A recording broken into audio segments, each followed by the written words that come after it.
Good evening everyone, कैसे हैं आप सब लोग। मेरा नाम है राहुल और मैं दूंगा आपको CDP plus math plus reasoning का प्रैक्टिस सेट। तो बने रहिएगा हमारे साथ। Rahul Pandey official Telegram channel है। You can join this for PDF and more information. पहला क्वेश्चन है out of the box thinking. इसे ही कहते हैं क्रिएटिव थिंकिंग या अपसारी चिंतन, याद रखना। ठीक है, एक और आता है इन्वेस्टमेंट थ्योरी ऑफ क्रिएटिविटी। ये किसने दिए? ये स्टर्नबर्ग ने दिए, जिन्होंने कि 3 कारक बताए थे। ए सी पी कौन कौन से बताए थे? ACP करके बताए थे। अब ACP के बारे में जानना चाहते हो तो आप जान लो, एनालिटिकल, क्रिएटिव और प्रैक्टिकल। Analytical, creative, practical. और इन्होंने एक और चीज़ दी है, इंटेलिजेंस को प्रोसेस बताया इन्होंने। पहले तो याद रखो, इंटेलिजेंस को क्या बताया? प्रोसेस। ठीक है। और थ्योरी ऑफ सक्सेसफुल इंटेलिजेंस भी दिए। थ्योरी ऑफ सक्सेसफुल इंटेलिजेंस किसने दिए? ये दिए आपके स्टर्नबर्ग ने। ठीक है। आंसर क्या बता दिया मैंने आपको? सी। आंसर बता दिया सी। अच्छा, एक चीज़ और याद रखना, जो प्रतिभाशाली बच्चे होते हैं ना, ये क्वेश्चन बहुत पूछा जाता है, गलत करते हैं सब लोग, मैं भी करता हूँ। ठीक है। प्रतिभाशाली बच्चे कैसा चिंतन करते हैं? ये अभिसारी करते हैं। ठीक है, ये भी याद रख लेना। आंसर सी बता दिया। नेक्स्ट है क्रियात्मक अनुसंधान। इसकी बात किसने कही थी? सबसे पहले दिया था ये शब्द कोलियर ने। ठीक है, किसने दिया? कोलियर ने। और एक चीज़ याद रखना कि इस शब्द का वर्णन किसने किया? तो बर्किंघम ने। किसने? बर्किंघम ने, रिसर्च फॉर टीचर्स में। और दिया किसने था? काम सबसे ज़्यादा किसने किया इस पर? तो वो किया स्टीफन एन कोरे ने। कब किया? 1953 में। स्टीफन एन कोरे ने कब किया? 1953 में। ठीक है। तो ये कहाँ से? अध्यापक, शैक्षिक प्रबंधन और प्रशासकों द्वारा किया जाता है। ठीक है। आंसर क्या हो जाएगा? ए हो जाएगा इसका आंसर। और कब किया था ये? 1953। ये याद रखना है, कई बार पूछा गया है। ठीक है। नेक्स्ट क्वेश्चन है आपका, बालकों को मुफ्त और अनिवार्य शिक्षा का अधिकार 2009।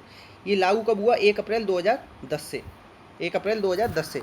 अच्छा, एक चीज़ पूछी जाती है, 26 अगस्त को इस पर आखिरी में सिग्नेचर किए थे राष्ट्रपति महोदय ने। और राष्ट्रपति कौन थी उस समय? अपनी प्रतिभा देवी सिंह पाटिल। ये भी याद रखना।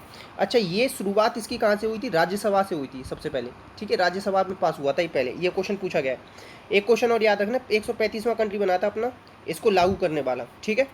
नेक्स्ट, संप्रेषण संबंधी अक्षमता तो डिस्फेजिया होता है। ग्राफिया किससे होता है? लिखने से होता है। डिसलेक्सिया पढ़ने से होता है। डिस्कैलकुलिया मैथ से होता है। एक होता है डिस्टोनिया, ये किससे होता है? एक ही जगह बैठे रहो आदमी। ठीक है। एक होता है डिस्थीमिया, ये तनाव संबंधी विकार होता है। ठीक है, ये भी याद रखना। अच्छा, डिसलेक्सिया शब्द किसने दिया है? डिसलेक्सिया शब्द दिया है रुडोल्फ बर्लिन ने। ये भी याद रखना। ठीक है। और जो जो ये हैं आपकी डिसेबिलिटीज़, इनके बारे में सबसे पहले बात की थी किसने की थी? सैमुअल क्रिक ने। ठीक है। और ऑटिज्म की बात किसने करी थी? सैमुअल क्रेमर ने। ठीक है, क्रिक ने करी थी डिसेबिलिटी की बात। ये याद रखना। ये जितनी भी चीज़ें मैंने बताई बहुत ज़्यादा इंपॉर्टेंट हैं। देखो, मंद मना बच्चों के लिए सबसे ज़्यादा उपयोगी उपागम होता है उन्हें व्यक्तिगत अनुदेशन, मतलब इंडिविजुअली उन सबको अच्छे से ध्यान दिया जाए। ठीक है। आंसर क्या हो जाएगा? ए। संवर्धन कार्यक्रम किसके लिए होता है? ये तो होता है जो बच्चे होशियार होते हैं, बच्चे क्लास छुड़वा देते हैं ना बीच में, वो सब चीज़ें हैं। आंसर है ए। नेक्स्ट, थॉर्नडाइक का नाम आते ही याद आना चाहिए आपको क्या? SR सिद्धांत, SRT थॉर्नडाइक। RS सिद्धांत किसका है? वो स्किनर का है। ठीक है, याद रखना। थॉर्नडाइक ने किस पे प्रयोग किया था? बिल्ली पे। थॉर्नडाइक था कहाँ का? अमेरिका का। ठीक है। और बस ये याद रखो। और इसके सामने क्या रखी थी? बिल्ली के सामने मछली। ठीक है। और बिल्ली कैसी थी? भूखी थी या पेट भर रहा था? भूखी थी। ये कौन थी? भूखी। ठीक है, याद रखना। तो इन्होंने देखो अंतर्नोद दिया है, उद्दीपक दिया है, और इन्होंने अभिप्रेरक दिया। जबकि क्रिया प्रसूत व्यवहार किसने दिया? ये तो स्किनर ने दिया। स्किनर कौन है? मौलिक व्यवहारवादी। स्किनर ने क्या दिया है? रिक्त प्रणाली उपागम का कॉन्सेप्ट दिया है। ठीक है। और स्किनर ने चेनिंग शेपिंग ये कॉन्सेप्ट दिया है। ठीक, प्रोग्राम लर्निंग का भी कॉन्सेप्ट दिया है। ये सब याद रखना। आंसर हो जाएगा ए। आंसर क्या हो जाएगा? ए। नेक्स्ट है इसमें बोली जाने वाली भाषा की सबसे छोटी इकाई, तो उसे क्या कहते हैं? ध्वनिग्राम। ध्वनिग्राम को क्या कहते हैं और बताओ? स्वनिम। स्वनिम भी लिख के मिल सकता है आपको कई जगह। देखो, ये होता है अर्थपूर्ण इकाई। अर्थपूर्ण इकाई होती है रूपग्राम, इसे ही क्या कहते हैं? रूपिम। इन चीज़ों को याद रखना अलग अलग दिमाग में। आंसर क्या हो जाएगा? सी। नेक्स्ट है आपका, निम्न में से कौन सा अधिगम का वक्र नहीं है? सबसे अच्छा होता है नतोत्तर वक्र, इस तरीके से बनता है। एक होता है उन्नतोत्तर वक्र, वो इस तरीके से बनता है। एक होता है मिश्रित, ये इस तरीके से लहर लेता हुआ सा बनता है। ठीक है। तो इसमें कौन सा नहीं है? लंबवत कोई वक्र नहीं होता। आंसर हो जाएगा सी। ठीक है। अच्छा, ये बताना अधिगम के वक्र किसने दिए? किसने दिए अधिगम के वक्र? ठीक है, कोई जानता हो तो। नेक्स्ट, व्यक्तित्व मापन की प्रक्षेपी तकनीकी कौन सी है? प्रक्षेपी मतलब छिपी हुई चीज़ को जो निकाल लेते हैं। इसमें किसका अध्ययन किया जाता है? अचेतन मन का। ठीक है। अच्छा, प्रक्षेपण की बात सबसे पहले किसने की थी? सिगमंड फ्राइड ने। ये भी याद है। तो ये है TAT में कितने कार्ड होते हैं? 31। कब आया था ये? 1935 में आया था ये। सिद्धांत, ठीक। कौन लेके आया था? मॉर्गन एंड मूरे।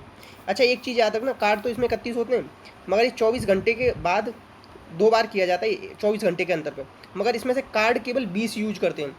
10 पे महिला के, 10 पे पुरुष के, और 10 खाली हो, और 10 पे दोनों के, ऐसे होते हैं इस पे चित्र। तो इन दोनों का मतलब पुरुष को देने तो ये 2 दे दो, और महिला को देने तो 2 दे दो, मतलब 20 दे दो, तो 20 दिए जाते हैं। ये चीज़ याद रखना, ये गलत हुआ था मेरा 4-5 दिन पहले हुआ है, तो आप लोग मत करना। देखो CAT और है, CAT लियोपोल्ड ब्लॉक ने दिया 1948 में, वो भी इसी तरीके का है। एक है हरमन रोरसा का 1921 में, ठीक है, वो भी याद रखना। हरमन रोरसा वाले में ये पूछ लेता है कि विभिन्न रंग के कार्ड कितने होते हैं, तो वो होते हैं आपके कितने? 3। कितने होते हैं? 3। और ये जो था ना CAT बच्चों वाला, इसमें 10 चित्र होते हैं, मगर जानवरों के होते हैं, ये भी याद रखना। आंसर है इसका बी। नेक्स्ट, अब है अभिप्रेरणा की मूल प्रवृत्ति का सिद्धांत किसने दिया? तो ये दिया मैकडूगल ने। किसने दिया? मैकडूगल ने। मैकडूगल ने क्या बताई है? अभिप्रेरणा की मूल प्रवृत्ति। मूल प्रवृत्ति कितनी बताई है? 14 ही संवेग है ना। देखो इनकी किताब है आउटलाइन ऑफ साइकोलॉजी, एक है इंट्रोडक्शन ऑफ सोशल साइकोलॉजी। ये 2 किताबें याद रखना है, इनकी बहुत ज़्यादा इंपॉर्टेंट है। ये introduction to social psychology, outline of psychology, ठीक है। इन्होंने चेतना को बुरा शब्द माना था, ये भी याद रखना, ठीक है, ये याद रख लो। अच्छा अब्राहम मैस्लो, इन्होंने आवश्यकता का सिद्धांत दिया है, और वो किस पे आधारित है? वो आधारित है व्यक्ति पे आधारित है। वहाँ पे आएगा बच्चे पे आधारित है या व्यक्ति पे, तो व्यक्ति पे आधारित है, ये भी याद रख लेना, बहुत ज़्यादा इंपॉर्टेंट बनेगा। विलियम जेम्स की एक किताब है कौन सी? प्रिंसिपल ऑफ साइकोलॉजी, ठीक है, ये भी याद रखना। आंसर क्या हो जाएगा इसका? ए। और ये याद रख सकते हो, इसने जो आवश्यकता बताई थी मैस्लो ने, जन्मजात और अर्जित 2 तरीके की बताई थी। आंसर ए है इसका। नेक्स्ट निम्न में से कौन सा अधिगम सिद्धांत का प्रतिपादन नहीं किया? किसने नहीं किया? तो देखो किसने नहीं किया, थॉर्नडाइक ने दिए थे अधिगम के नियम, स्किनर ने दिए थे, स्किनर ने नहीं दिए, कोलर ने दिए थे, ब्लूम ने दिए थे, थॉर्नडाइक ने दिए थे, स्किनर ने नहीं दिए, तो आंसर क्या हो जाएगा? बी हो जाएगा। अच्छा कोलर किससे रिलेटेड है? चिंपैंजी, नाम याद आ रहा है? सुल्तान, टेनरीफ द्वीप याद आ रहा है कुछ? 1913 से लेकर 18 तक प्रयोग किए गए। और क्या याद आ रहा है? ये गेस्टाल्ट संप्रदाय से 1912 में गेस्टाल्ट संप्रदाय वर्दीमर लेके आया था, पूर्ति का नियम उसका था, ठीक है। और कोफका ने इसमें प्रयोग किए, कोफका भी था इसी से रिलेटेड, द थ्योरी ऑफ गेस्टाल्टवाद लिखी उसने, ये सब याद रखना, ठीक है। और ब्लूम का है बुद्धि का आश्चर्यजनक सिद्धांत, और इन्होंने क्या दिया? मास्टरी लर्निंग, ठीक है, जिसमें 0.85 आना चाहिए आपका स्कोर, ये सब याद रखना। आंसर क्या हो जाएगा इसका? बी। और स्किनर की ये किताब है बिहेवियर ऑफ ऑर्गेनिज्म, ये भी याद रखना, ठीक है। नेक्स्ट है इसमें से विकलांगता अधिगम 2016 जो आया है अधिनियम, ये इसमें कौन सी शामिल नहीं? अच्छा ये रिपीट किसका हुआ? सबसे पहले आया था 1996 में, वो वाला रिपीट हुआ है, उसमें 7 थी, इसमें 21 हो गई हैं अक्षमता। ये डायरेक्ट क्वेश्चन पूछा जाता है 7-21 वाला, ये पूछा जाता है ये किसका रिपीटेशन है? 1996 वाले का। तो इसमें मस्तिष्कता उच्चता ये सब नहीं है, बाकी ये तीनों हैं। आंसर हो जाएगा डी, ये चीज़ याद रखना जो बताइए। नेक्स्ट, भारत में सर्वप्रथम बुद्धि परीक्षण किसने किया?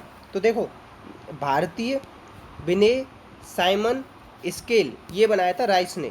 किसने बनाया? राइस ने। कब बनाया था? 1922 में, ठीक है, ये याद रखना। गाल्टन व्यक्तिगत भिन्नता की बात करते हैं, और इन्होंने कौन सी एक किताब लिखी है? कौन सी लिखी है? अब थोड़ा दिमाग से मिस हो गई। विनय ने एक कारक का सिद्धांत दिया, ये याद रखना। सबसे पहले बुद्धि परीक्षण 1905 में किया। 30 इन्होंने क्या दिए थे? प्रश्न दिए थे, 3 से 15 के बच्चों के लिए थे, जनरल इंटेलिजेंस को चेक करता था। 1908 में रिवाइज किया, उसमें मानसिक आयु का संप्रत्यय जोड़ा, 59 क्वेश्चन कर दिए, ठीक है, ये सब याद रखना। आंसर क्या है इसका? डी।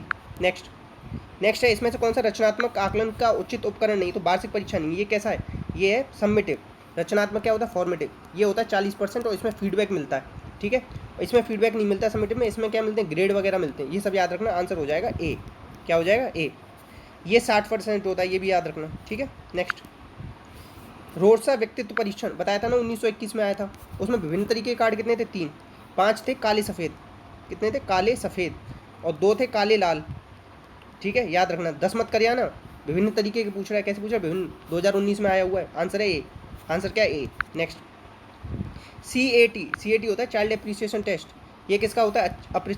ये भी किसका होता है? प्रक्षेपी का होता है, ठीक है, बी आंसर होगा।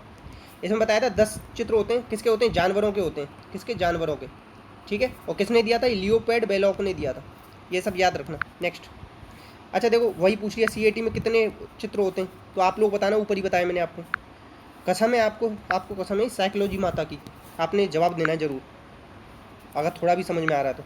प्रक्षेपण शब्द का प्रयोग सर्वप्रथम किसने किया? ऊपर ही बता रहा था, फ्राइड ने किया। फ्राइड को असामान्य मनोविज्ञान का जनक कहा जाता है, ठीक है। इनकी बेटी थी अन्ना फ्राइड, ये भी याद रखना। मनोविश्लेषणवाद इन्होंने दिया, अगर विश्लेषणवाद पूछ ले तो वो युंग ने दिया, ठीक है। और मनोलैंगिक सिद्धांत भी दिया, और इन्होंने ओडिपस और इलेक्ट्रा ये ग्रंथियाँ बताई थी, इरोस थानोटोस ये भी बताई थी, ठीक है, याद रखना। एरिक्सन को ईगो मनोवैज्ञानिक कहा जाता है। इन्होंने सिस्टोनिक और डायस्टोनिक 2 तरीके के कॉन्सेप्ट दिए थे, ये भी याद रखना। इन्होंने क्या दिया था, चाइल्डहुड एंड सोसाइटी नाम की पुस्तक दी थी, 8 स्टेजेस बताई इन्होंने, और मनोसामाजिक सिद्धांत कहते हैं। फ्राइड के शिष्य हैं ये, युंग, हॉर्नी, एडलर, ये सब याद रखना। आंसर क्या हो जाएगा आपका इसमें, आंसर हो जाएगा बी। आंसर क्या हो जाएगा बी। नेक्स्ट है खुला और बंद चित्र। ये सब खुले बंद चित्र ये सब किसके होते हैं, प्रश्नावली विधि के होते हैं। किसके, प्रश्नावली विधि के होते हैं। प्रश्नावली विधि किसने दी, वुडवर्थ ने, ठीक है। और प्रश्नावली विधि में क्या होता है बताओ, इसमें ना ऐसे याद रखो, एक होती है प्रश्नोत्तर विधि जो सुकरात वाली है, ये मौखिक ली जाती है। कैसे, मौखिक।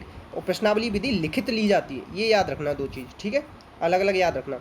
तो आंसर क्या हो जाएगा इसका, सी हो जाएगा।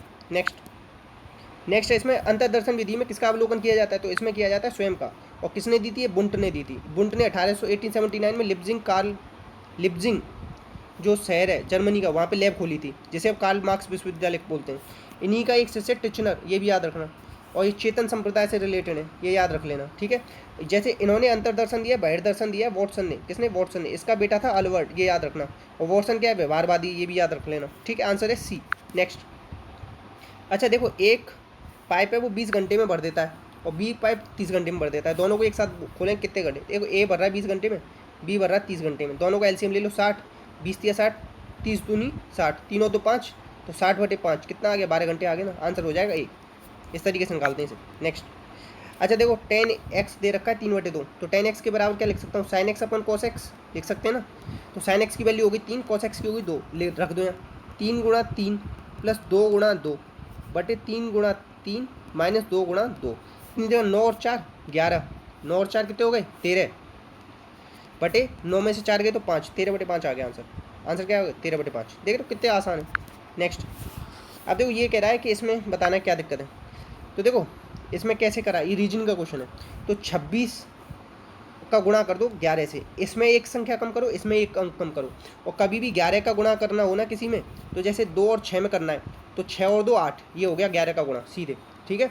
अब जैसे 4, इसको भी एक कम करो, 12 × 4 = 48, इसी तरीके से इसको भी एक कम करो, 22 × 4 88 आ जाएगा आंसर, ठीक है। ये गुणा वाली ट्रिक अच्छी लगी हो तो बताना यार, पूरी मेहनत करते हैं यार तुम लोगों के लिए। शेयर भी कर दिया अगर थोड़ा सपोर्ट कराओगे तो अच्छा लगेगा। 3 4 5 ट्रिपलेट होता है, 6 8 10 भी ट्रिपलेट होता है, 5 12 13 होता है, ट्रिपलेट है, याद करने पड़ेंगे आपको ट्रिपलेट।